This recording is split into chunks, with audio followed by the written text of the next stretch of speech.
휴일 오후 송은재 TV 시작합니다. 오늘 오전에 제가 국회 주변, 여의도 주변을 산책을 했는데 벚꽃이 벌써 핀 곳도 있고 이제 피려고 하고 있습니다. 이제 벚꽃이 시작이 된다. 여의도 벚꽃이. 부산은 벚꽃이 활짝 피었습니다. 지난 대선 때 윤석열 후보의 당선이 유력해질 때 제가 송은재 TV 제목을 참 봄이 온다, 진짜 봄이 온다 이렇게 여러분들에게 말씀드린 적이 있는데 정말 이제 진짜 봄이 온 것 같습니다. 개나리는 활짝 피었고 여의도에 벚꽃이 피기 시작했다. 개나리의 그 노란색과 벚꽃의 흰색이 어우러지는 그 모습 좋지 않습니까? 또 그 사이사이로 목련이 피었습니다. 윤석열 당선인이 국무총리를 지명을 했습니다. 한덕수 전 총리 어떻게 보십니까? 관료 출신 중에서 지금 만약 뽑으라면 가장 적임자를 뽑은 것이 아니냐 이렇게 보입니다. 그러니까 정치인 가운데 특별하게 안철수 위원장의 경우가 아니라면 특별하게 이렇게 통합, 협치, 실력 그 다음 없었다라는 것이고, 기업가로 가기 전에 관료 출신으로서는 한덕수 전 총리가 가장 적임자가 아니었느냐. 한덕수 전 총리 같은 경우에는 YS, DJ, 관료 출신이니까요. 경제 쪽 주로 맡으면서 관료, 외교, 경제 분야에 있어서는 누구도 따라올 수 없는 경륜을 갖추었다라고 보이고, 나이도 73살이니까 적정하게 경륜이 무르익을 대로 무르익은 그런 정도가 아니냐. 윤석열 당선인이 국정운영 경험은 없기 때문에 이렇게 한덕수 전 총리를 통해서 경륜을 융합시키는 그런 모양을 갖추었다. 가장 적임자다라는 평가고요. 또 하나 제가 보는 부분은 이런 부분입니다. 지금 윤석열 당선인이 이제 한덕수 총리와 함께, 총리 지명자와 함께 거의 장관 인선까지도 끝낸 것으로 보이는데 앞으로 이제 청와대 인선도 하게 될 텐데, 윤석열 당선인이 장관 인선, 장관인 이제 책임을 주겠다, 권한을 주겠다는 것 아닙니까? 장관 인선은 경륜, 청와대 자신의 참모들 인선은 젊고 참신한 사람, 이런 식으로 얘기를 했습니다.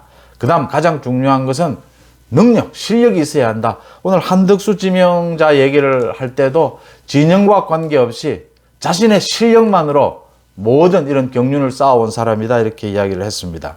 그러니까 문재인 정권 5년 동안 허물어질 대로 허물어진 법치, 상식을 바로 세워야 하는 것 아닙니까? 이 부분에서 제가 지금 꼭 지적하고 싶은 것이 윤석열 정부의 인사는 정말 실력을 바탕으로 해서 진영에 관계없이 정말 말 그대로 국민 통합, 민주당 사람이라 하더라도 실력 있고 정말 윤석열 정부에 도움이 되는 사람이라면, 국민 통합에 도움이 되는 사람이고 상식적인 사람이라면, 설사 문재인 정부에서 일했던 사람이라 하더라도 저는 써야 된다, 쓸 수 있다 이렇게 봅니다. 제가 이렇게까지 말하는 이유는 이제 정말 법치와 상식 위에서 국민 통합을 이뤄내야 된다. 윤석열 정부는. 그러려면 인사부터 한덕수 총리 지명자처럼 이렇게 실력을 갖춘 사람, 어느 진영에 관계없이 그런 인사가 이루어져야 된다라고 하는 점입니다. 왜 이것이 중요하냐? 국민의힘 지지층, 민주지지층 이렇게 딱 지금 우리 정치권이 나뉘어 있습니다. 지난 대선도 박빙의 승부였습니다. 이렇게 딱 나뉘어 있습니다. 오늘 재미있는 여론조사 결과가 나왔습니다. 소개해드리겠습니다. 리서치 뷰라는 곳에서, 여론조사 기관에서 전국에 1000명을 대상으로 해서 3월 29일부터 31일까지 여론조사한 결과입니다. 차기 정치 지도자로서 누가 가장 적합하냐? 이재명 28%, 오세훈 13%, 안철수 10%, 원희룡 10%. 4강 안에 이재명이 1위고 나머지 3명은 모두 소위 국민의힘 쪽, 국민의당, 국민의힘이 합당할 거니까 국민의힘 쪽 사람들입니다. 이재명이 28%라고 해서 그렇게 놀랄 이유는 없습니다. 이재명으로 직결되어 있을 뿐입니다. 국민의힘 쪽 오세훈, 안철수, 원희룡 모두 합하면 33%입니다. 그러니까 민주당 쪽은 이재명 한 사람으로 집결이 되어 있다라고 하는 겁니다. 4강 안에 이뤘는데 5강 들어가면 홍준표, 이낙연 이런 순서입니다. 전체 8명 가운데 민주당 쪽은 이재명과 이낙연 뿐입니다. 이낙연이 7%입니다. 홍준표 7%. 민주당 지지자들이 지금 이재명 이외에는 차기를 생각할 그런 대상이 없다라고 하는 겁니다. 이 부분, 그냥 제가 좀 솔직하게 말씀을 드리겠습니다.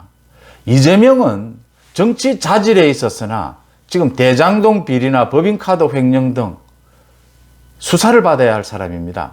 정치적인 자질, 형수 쌍욕 부분, 자질 부분에 있었으나 수사가 남아있다라고 하는 점에서 지난 대선에서는 이게 진영별로 나뉘어 있으니까 많은 유권자가 이재명을 지지하지 않을 수 없다 하더라도 앞으로도 또 이래야 되느냐라는 겁니다. 이재명을 이렇게 지지할 곳이 없어서 이재명을 이렇게 28%나 지지하도록 놔두는 것, 방치하는 것, 이게 맞느냐라고 하는 부분입니다. 그래서 윤석열 정부가 국민 통합을 해야 하고 협치를 해야 하고 새로운 정치 비전을 보여줘야 된다라고 하는 겁니다. 저는 윤석열 정부가 5년 뒤에 어떤 평가를 받을 것이냐를 생각하고 지금부터 모든 인사 정치 정책을 해 나가야 된다 이렇게 봅니다. 5년 뒤에 어떤 평가가 가장 중요하냐? 윤석열 정부가 30년 동안 지속이 됐던 우리 정치권의 이런 진영 대결, 소위 뭐 보수 진보라고 해도 좋고요. 국민의힘 민주당이라고 해도 좋습니다. 이렇게 딱 나뉘어 있는 자신의 이익에 의해서 또 뭐 자신의 정치적 소신에 의해서 이렇게 딱 나뉘어 있는 이 진영 정치를 윤석열 정부가 완전히 허물었다. 무엇으로 허물었느냐?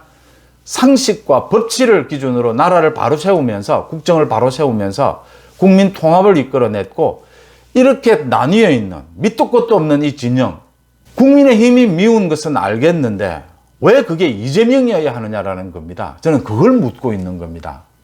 이낙연도 괜찮고 민주당에 다른 많은 사람들도 있습니다. 그런데 이재명 후보는 아니지 않느냐라는 부분을 말씀드리는 겁니다. 왜 이렇게 됐느냐? 국민의힘이 윤석열 정부가 이 부분을 해결해야 한다. 어떻게 해결할 수 있느냐? 제가 아는 한 민주당의 국회의원이 지금 170명이 넘는데 절반 이상이 사실은 정치적으로는 보수입니다. 자신들도 보수라고 이야기합니다. 합리적인 보수고 합리적인 중도입니다. 국민의힘의 정치 노선과 다르지 않다라고 하는 겁니다. 그러니까 지금 여소야대 이야기를 하는데 윤석열 정부가 합리적인 정책, 합리적인 인사를 한다면 민주당의 많은 부분 또 민주당 지지층의 많은 부분이 국민의힘 또는 나아가서 윤석열 정부와 함께 하지 못해야 될 이유가 없다라고 하는 부분입니다. 더 나아가면 뭐 이제 정계 개편 이야기도 할 수가 있습니다만 아직까지 정계 개편이나 이런 이야기를 하기 전에 많은 민주당 지지층, 많은 민주당의 국회의원들도 지금 진영으로 나뉘어 있는 이 정치판이 잘못됐다, 개선해야 한다라고 하는 점을 인정하고 있습니다. 그런데 문제는 정치 현실에 있어서 국민의힘과 1대1 대결을 벌여야 하니까 방법이 없는 겁니다. 지금 이재명이 마음에 들지 않아도 이재명의 자질이나 이재명이 뭐 검찰 수사를 받아야 되는 부분이 있다 하더라도 무조건 이재명을 지지하고 보는 겁니다. 그래서 지금 이재명의 지지율이 28%가 나오는 겁니다. 지금 민주당 쪽에서 상당 부분이 이재명 빨리 조기 등판 이야기가 나옵니다. 서울시장의 송영길이 나가야 하고 경기지사의 김동연이 나가야 하는 이유가 이재명의 조기 등판을 위해서입니다. 이재명이 모두 기획했다는 이야기가 흘러나오고 있는 까닭입니다.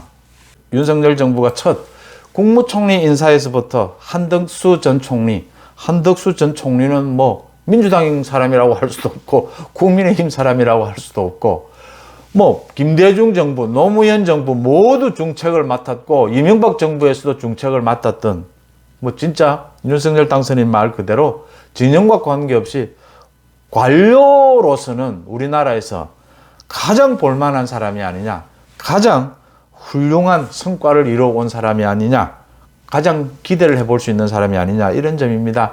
한덕수 총리 지명자를 보면서 경륜 있는 사람을 잘 선택했다. 하지만 윤석열 후보 당선자의 말대로 이렇게 내각 쪽은 좀 경륜을 중시하더라도 청와대 참모 쪽에는 젊은 사람, 참신한 사람을 많이 발굴을 해서 이 균형을 좀 맞춰줘야 된다. 지금 계속 총리나 장관 후보 이야기가 나오는 사람들은 모두 좀 올드보이들이지 않습니까? 그런 부분들이 좀 이해가 되는 부분이 있습니다. 그러니까 좀 안정적인 국정 운영, 첫 출발을 하자라는 부분 이해가 되는 부분이고, 또 여기에 숨어 있는, 그러니까 협치, 국민 통합입니다. 그렇습니다. 합리적인 중도 보수 정부, 국민의힘이 합리적인 중도 보수로 나아간다면 저는 민주당과 민주당 지지층의 절반이 국민의힘, 윤석열 정부를 지지할 것이다. 적어도 3년 뒤, 5년 뒤에는 그렇게 될 것이다. 개인적인 자리에서도 민주당의 국회의원들이나 민주당 지지층들과 얘기를 하면서 그런 부분들을 많이 확인했다라고 하는 것입니다. 그래서 국민의힘 지지층들도 그런 부분을 좀 많이 생각을 하면서 윤석열 당선인의 정책, 인사 이 방향에 있어서 섭섭한 부분도 있고 조금 고개가 갸우뚱해지는 부분도 있더라 하더라도 이게 국민 통합, 정말 윤석열 후보 당시에 말을 했던 법치와 상식을 바로 세워서 국민들을 통합하자. 그래서 정말 국정을 한 단계 업그레이드 시키자라고 하는 그 생각에서 움직이고 있다라고 하는 점에서 박수를 보내야 하지 않느냐. 저는 이런 판단을 합니다. 여러분들은 어떻게 보십니까? 송은재 TV 마칩니다. 고맙습니다.